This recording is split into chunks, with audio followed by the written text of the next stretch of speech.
Actress Natalie Wood was found dead today. Her body was found floating here. Officials said she apparently drowned accidentally. But nothing further on the circumstances.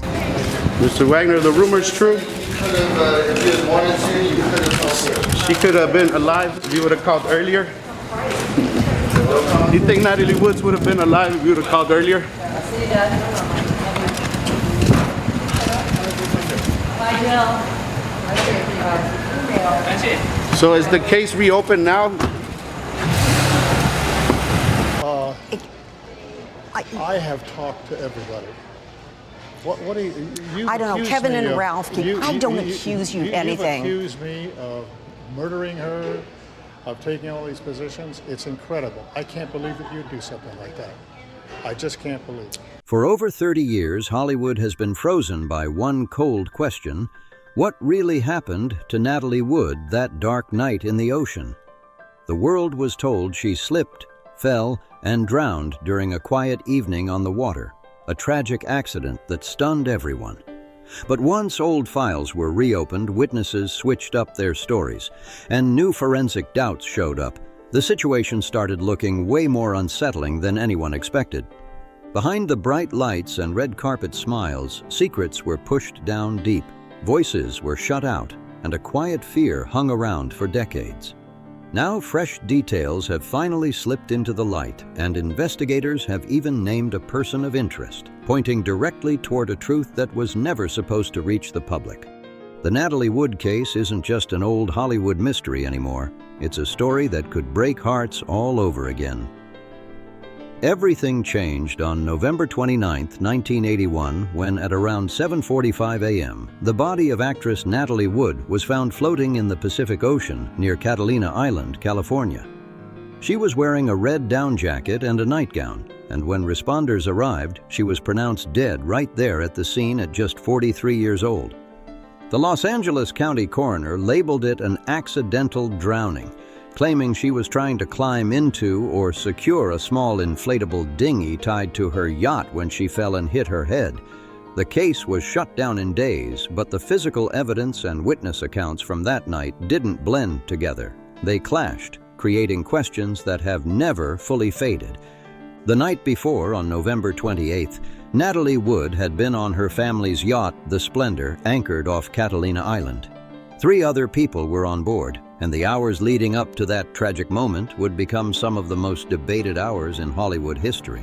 Her husband, actor Robert Wagner, fellow actor Christopher Walken, who was filming Brainstorm with Natalie Wood, and the yacht's captain, Dennis Davern, were the only people with her that night. Earlier that evening, the group had dinner at Doug's Harbor Reef, a well-known spot on the island, and restaurant staff said all 4 of them were drinking heavily and seemed deep in their own conversations. They got back to the yacht somewhere between 10 and 10:30 p.m., but what happened after that has been twisted, debated, and argued about for decades.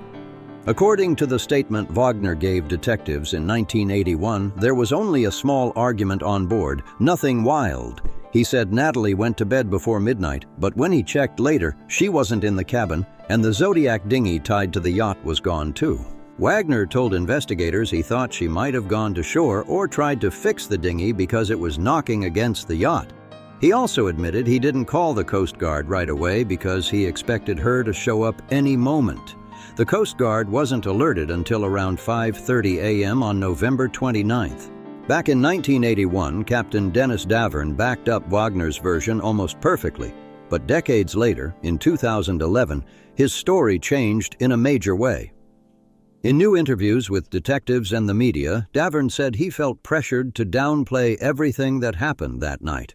Violent sounding, and he was very concerned, and RJ told him to go away. What we think is that she went outside and slipped on the swim step and hit her head. Then I said to Robert Wagner, I said, well, you know, let's turn on the searchlight to see if we can see her. And he says, no, we don't want to do that right now. He claimed Wagner and Walken had gotten into a heated argument, possibly over Natalie's career or Wagner's jealousy, and that the tension on the yacht was intense. Davern also said Wagner was upset and restless after realizing Natalie was gone, and that he told him not to flip on the searchlights or call for help right away. In Davern's revised account, he claimed Wagner told him, "We're not going to look too hard," a statement that shook investigators and reignited the entire case. "We're not going to turn on the searchlight. Let's just wait and see what happens." That chilling line, recalled years later, hit investigators hard. When the Los Angeles County Coroner's Office performed the autopsy, they documented several fresh bruises across Natalie Wood's body, bruises on both arms, both legs, a contusion on her left cheek, and a scrape across her forehead. Back in 1981, the coroner claimed these injuries came from Natalie struggling to climb back onto the dinghy after falling into the water. But when forensic pathologists reviewed the files years later, they pointed out that the bruises didn't match the kind of marks someone would get from simply trying to pull themselves into a small boat. They said the locations and intensity of the bruises looked off, and some experts even suggested they might show signs of a physical confrontation before Natalie ended up in the water. Another major red flag was the long delay in reporting her missing. If she was discovered gone around midnight, or even shortly after, why did Wagner wait more than 5 hours to call the Coast Guard? In cold ocean water, time matters a lot, and every hour cuts down the chance of survival in a big way.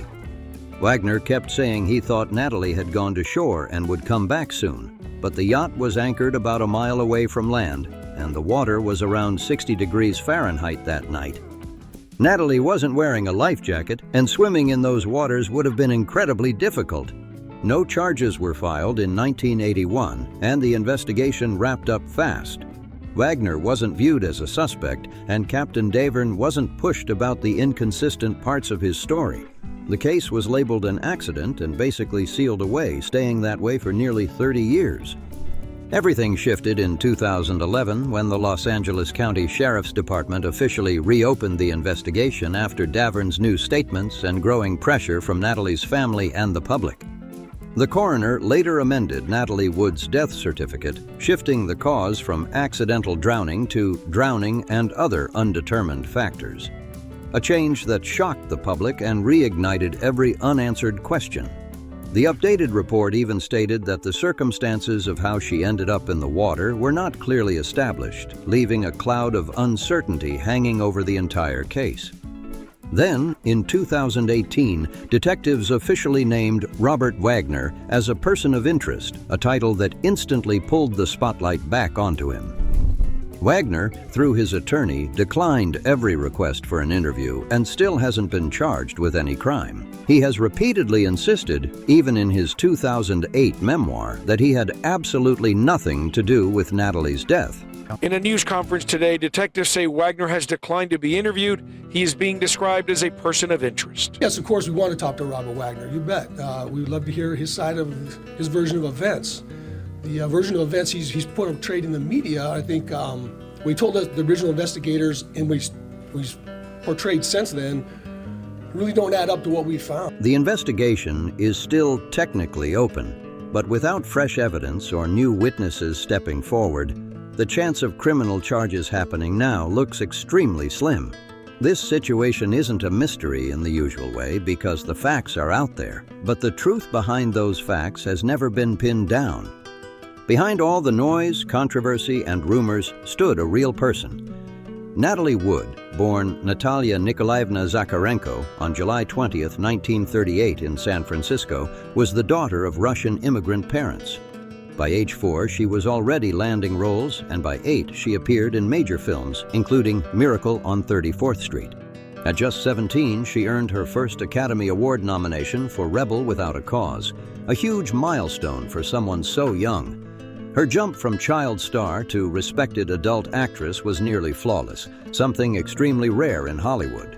She lit up the screen in West Side Story in 1961, then followed it with Splendor in the Grass that same year, earning yet another Oscar nomination. By the early 1960s, Natalie Wood was one of the most bankable names in the entire industry. But her private life didn't always reflect the glamour she showed on screen. She married Robert Wagner in 1957 when she was 19 and he was 27, already known in both film and television. Their marriage became a media sensation. They were the picture-perfect Hollywood couple, young, admired, successful. But behind the scenes, things were far more complicated, and the marriage ended in 1962 after 5 intense years. The real reasons behind Natalie Wood and Robert Wagner's divorce were never laid out for the public. Wood listed irreconcilable differences in the court papers, but friends and co-workers later hinted that the relationship had been rocky for years. Some described Wagner as controlling and jealous, while others whispered about infidelity happening on both sides. After the split, Wood married British producer Richard Gregson in 1969, and they welcomed their daughter Natasha in 1970. But that marriage collapsed by 1972 after Wood reportedly found out Gregson was involved with her own secretary. Later that same year, Wood shocked the press when she remarried Robert Wagner, and the media ran with the romantic reunion angle right away. The story pushed in magazines was that they had grown up, learned from their mistakes, and were now older, calmer, and fully committed.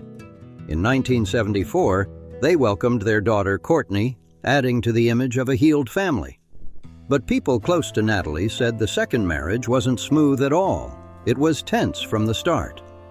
Actress and friend Mart Crowley later shared that Wood confided the relationship was still difficult. There were reports of arguments, jealousy, and emotional pressure that didn't fade with time. Even so, Wood kept working, though she turned down more roles and became selective, focusing only on projects she truly wanted. By 1981, she was filming Brainstorm with Christopher Walken, a sci-fi thriller that eventually came out in 1983, 2 years after her passing. Throughout her entire life, one thing everyone agreed on was her fear of water. This wasn't just a small worry, it was a deep, lifelong phobia that affected how she lived. According to her mother, the fear started when a fortune teller made a terrifying prediction while Wood was still a child. The fortune teller allegedly told her mother that one day her daughter would die in dark water, a haunting statement that stayed in Wood's mind forever. Whether or not the fortune teller's story is exaggerated, Natalie Wood's fear of dark water was absolutely real, and everyone around her knew it. She talked about it openly in interviews, telling reporters she couldn't swim well and avoided deep or shadowy water at all costs. Friends said she refused to go near the ocean at night, and on film sets that involved water scenes, she always needed clear safety plans and reassurances before filming. Natalie wasn't the type to take risks around water. She wasn't daring in that way. She was known to be careful, cautious, and fully aware of her limits, especially once the sun went down. Yet the original investigation brushed that fear aside like it didn't matter at all, ignoring something that shaped her behavior her entire life. For 3 long decades, silence ruled the case. For 30 years, the official story never changed. Accidental drowning, nothing more. The Los Angeles County Coroner's Office stuck to its original ruling, and the Los Angeles County Sheriff's Department treated the case as closed. Robert Wagner wasn't considered a suspect, and the file sat untouched with no active investigation. But outside the official reports, people kept talking. Natalie's sister, Lana Wood, voiced her doubts from day one. Throughout the years, she repeatedly shared that she never believed the accident explanation. She pointed to Natalie's fear of water, the unexplained bruises, and the long wait before anyone called for help. Lana believed there was a side to the story that had never been revealed.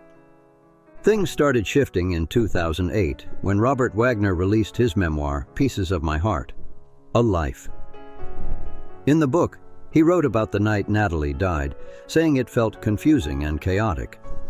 He admitted there had been an argument with Christopher Walken, but downplayed it, saying it was only a small disagreement about acting that spiraled because everyone had been drinking.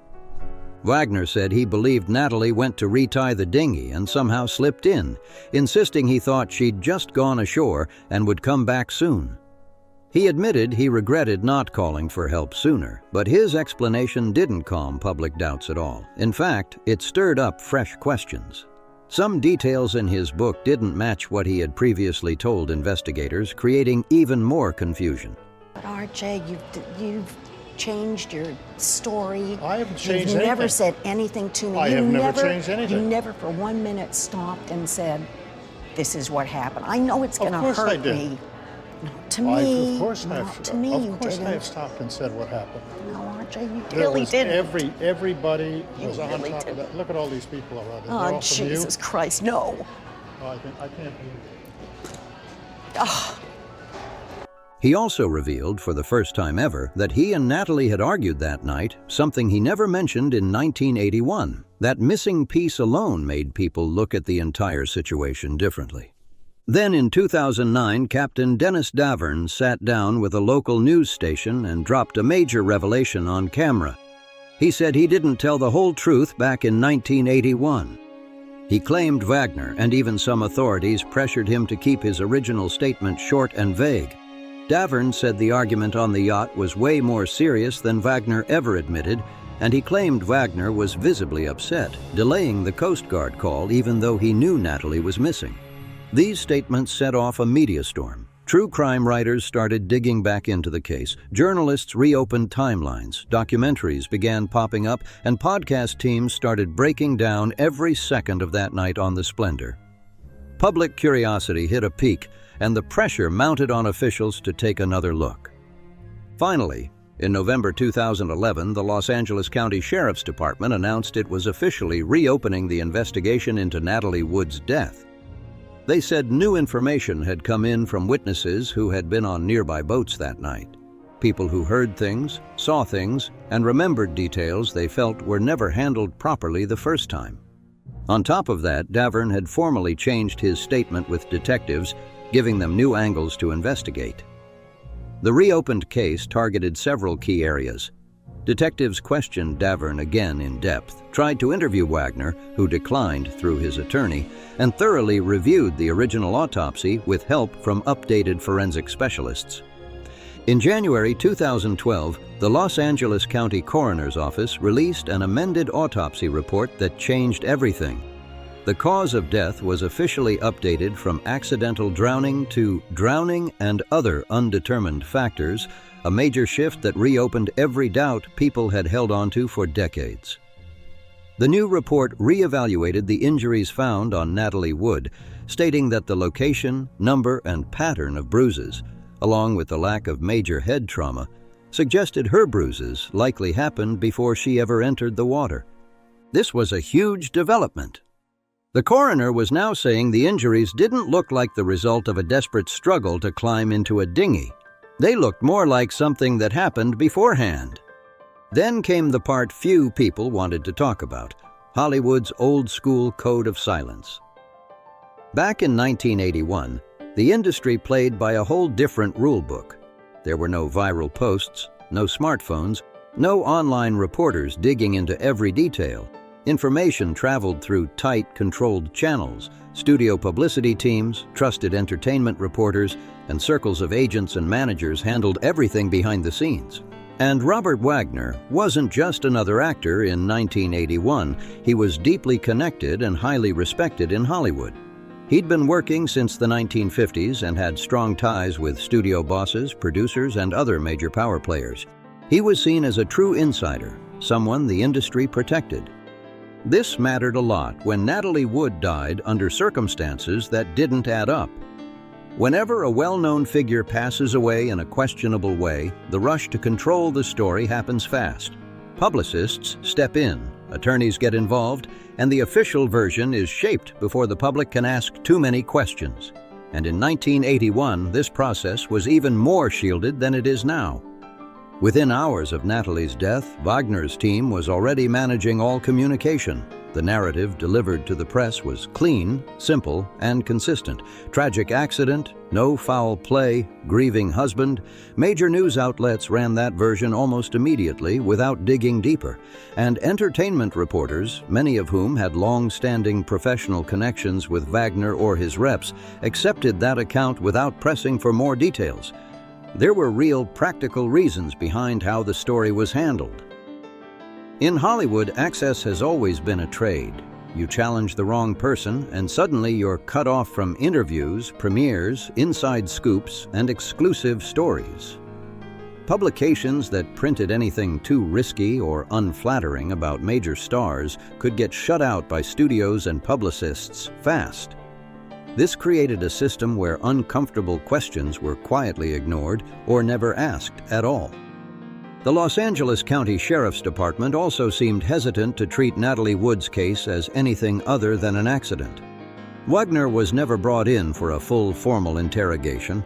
He was only questioned briefly and without the sharper scrutiny usually used in suspicious death cases. Captain Davern was interviewed too, but nobody pushed him hard on the parts of his story that didn't line up. Christopher Walken was spoken to, then quickly ruled out, and he left California shortly afterwards, staying silent publicly for years. This left many people wondering, would the investigation have been handled the same way if those involved weren't famous? Legal experts and former law enforcement officials who've looked at the case say the answer is no. They point out that unexplained bruises, clashing statements, and a long delay in reporting a missing person usually trigger a deeper look from investigators. In most cases, at least a homicide investigation would be opened just to eliminate every possibility. But that didn't happen in 1981. And this wasn't unusual for Hollywood back then. For decades, the industry had a pattern of quietly smoothing things over whenever celebrities were involved in messy situations. Scandals were cleaned up behind the scenes, accusations were handled privately or settled out of court, and powerful attorneys and studio fixers worked overtime to keep problems from blowing up in public. That whole system wasn't built to chase the truth. It was built to protect reputations and keep Hollywood's shine untouched. And when Natalie Wood died, the media machine went into full myth-making mode. On November 29, 1981, the news hit every major network and newspaper, and the coverage came fast, intense, and almost identical in tone. The Los Angeles Times ran the headline, "Natalie Wood dies in boating accident." The New York Times printed, "Natalie Wood, film star, dies at 43."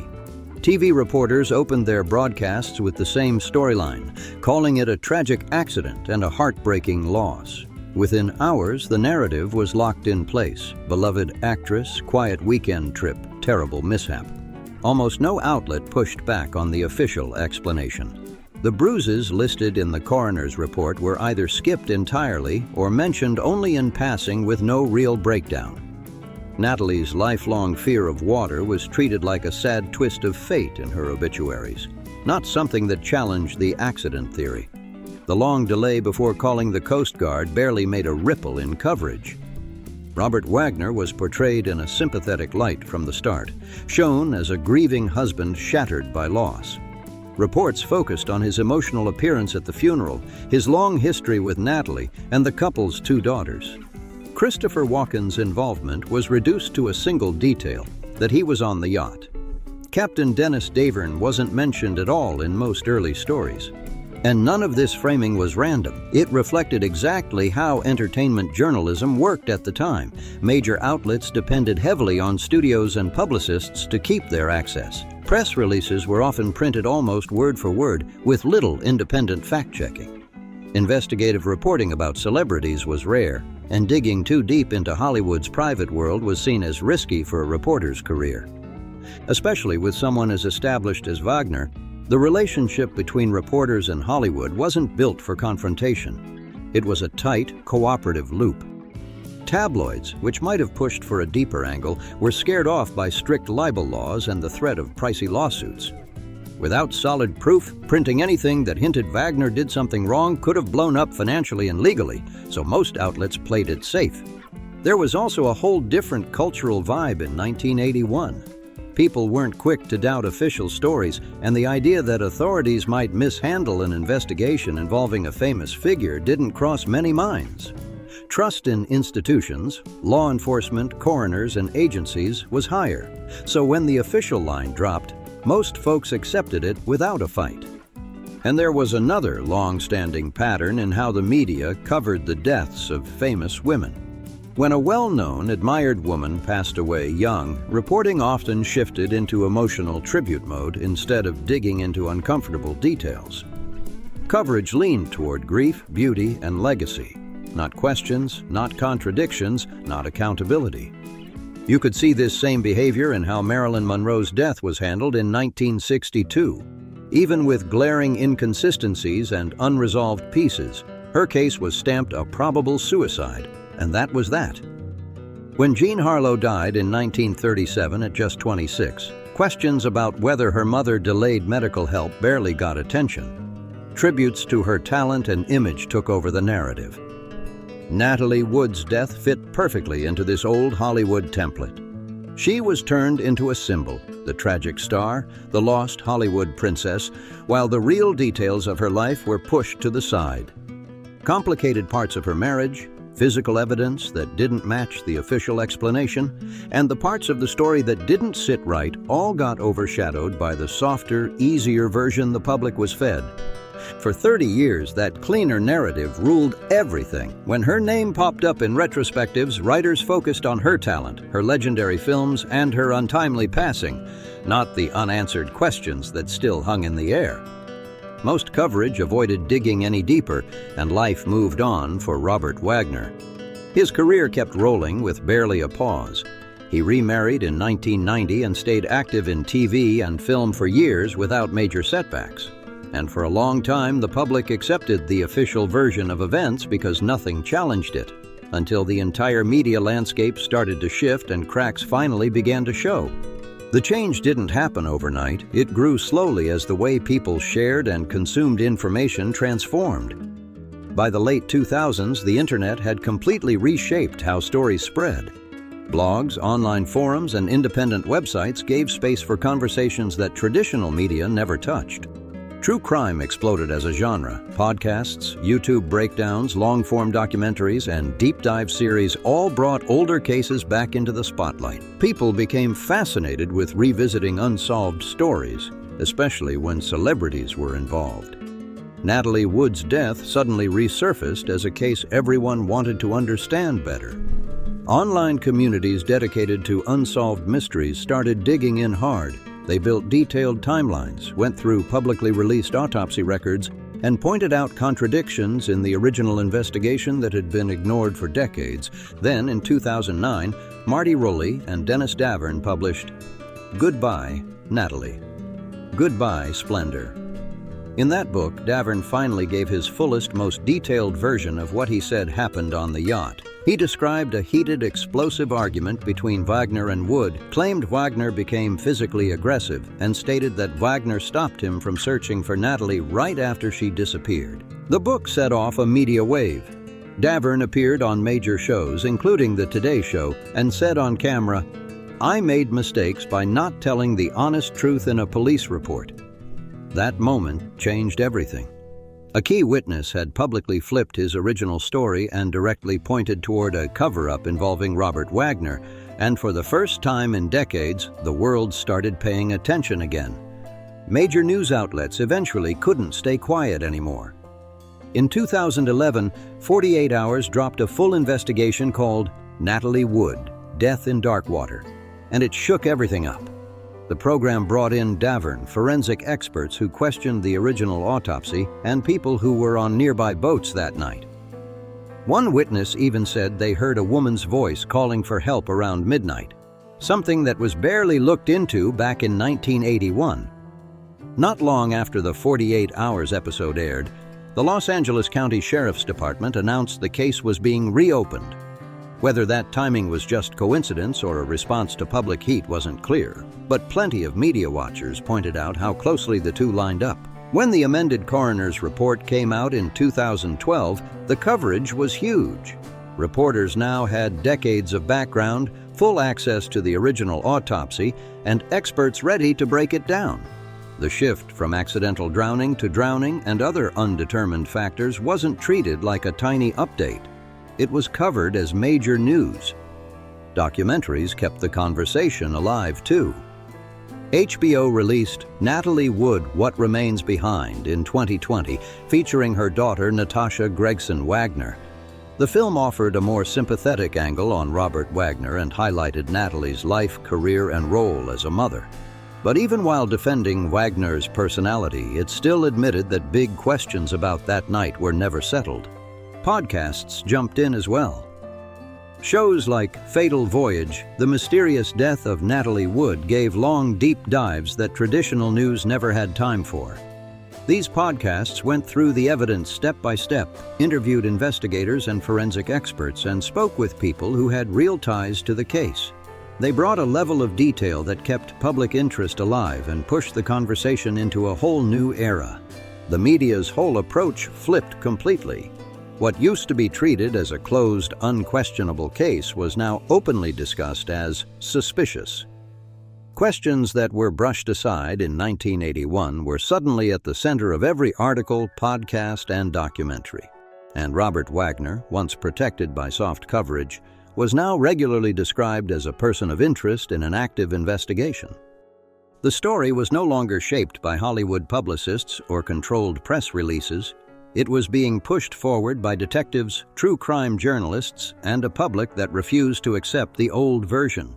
People wanted answers, and they weren't backing down. Then came a major turning point.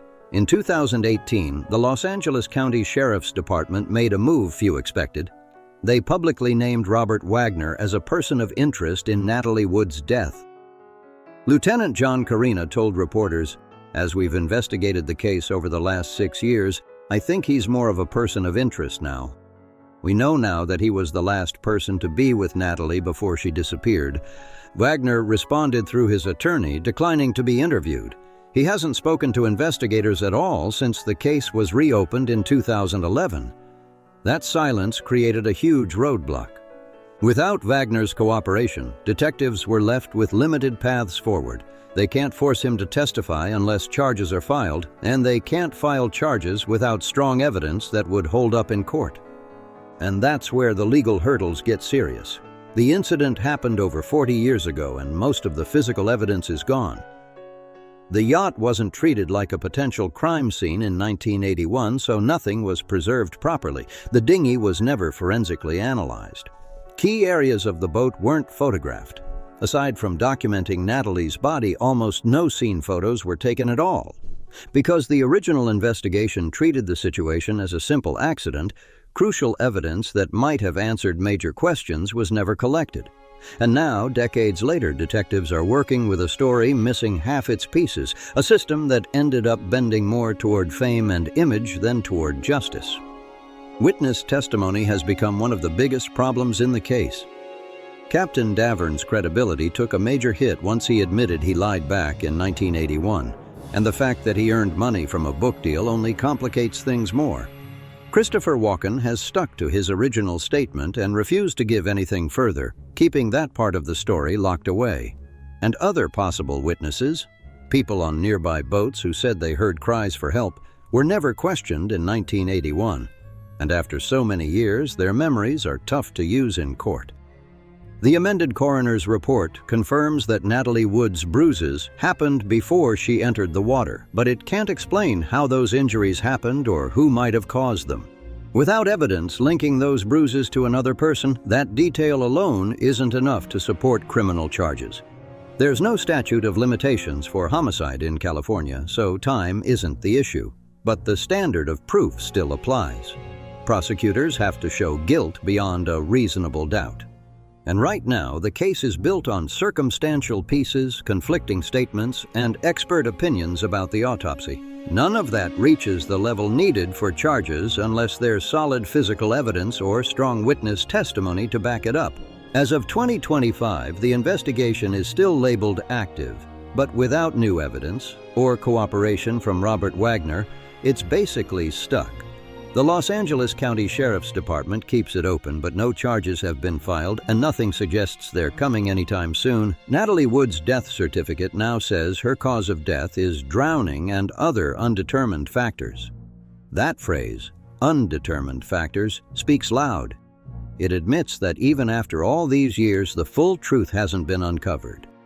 More than 40 years later, the case still hangs in a strange place, legally unresolved, historically complicated, and surrounded by questions that just won't fade away.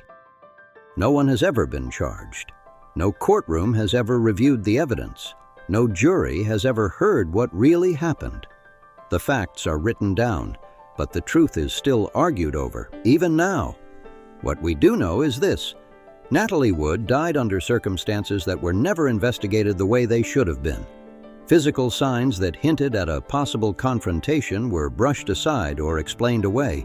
Key witnesses weren't pushed for real answers, and the investigation shut down way too fast. And it took 30 years before anyone with authority finally questioned the original version of events. So the big question isn't just what happened on the Splendor that night, it's why it took so long for someone to even ask.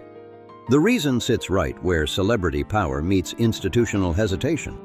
Back in 1981, Robert Wagner was a respected name in an industry that valued image more than honesty. Law enforcement, whether intentionally or just out of caution, handled the case in a way they never would have for regular people. And the media accepted the official story without pushing back, repeating what they were given instead of digging deeper. This isn't something that only happened in Natalie's case. It's part of a bigger pattern, how institutions treat powerful individuals differently. From the delayed prosecution of Harvey Weinstein to the long-term protection surrounding someone like Jeffrey Epstein, history shows how slowly the system moves when the person in question has money, influence, or status. Because of all this, Natalie Wood's case became a symbol in conversations about justice and accountability. It's used when people examine how law enforcement handles cases involving celebrities, how the media builds narratives that protect powerful men, and how long it can take before hidden truths start to slip out. Her daughters have had to live with these questions for their entire lives. Natasha Gregson Wagner has defended her stepfather and tried to remember her mother without getting lost in speculation. Courtney Wagner has stayed mostly private, keeping her feelings away from the spotlight. Lana Wood, though, has never let the topic go. She continues to say publicly that she believes Wagner was involved and that justice was never delivered. The case will probably never make it into a courtroom, but it won't disappear either. It stands as a sharp reminder of how the truth can be pushed down, delayed, or reshaped when power sits on top of it. It's a case that stays alive because the questions never stopped, and because the real story still feels just out of reach. More than 40 years later, one thing is clear. This story refuses to stay buried. Natalie Wood's death still hangs over Hollywood like a shadow that just won't fade, and every unanswered question hits as hard today as it did the moment the news first broke. The case feels frozen in time, stuck between what was said, what was hidden, and what people were too scared to push for back then. Hollywood has changed, the media has changed, and the world has changed. But the truth about that night on the Splendor is still locked behind silence, missing evidence, and the kind of influence that could shape entire narratives. That's why this case keeps coming back, louder every time, refusing to let anyone forget the cracks in the story or the voices that were ignored.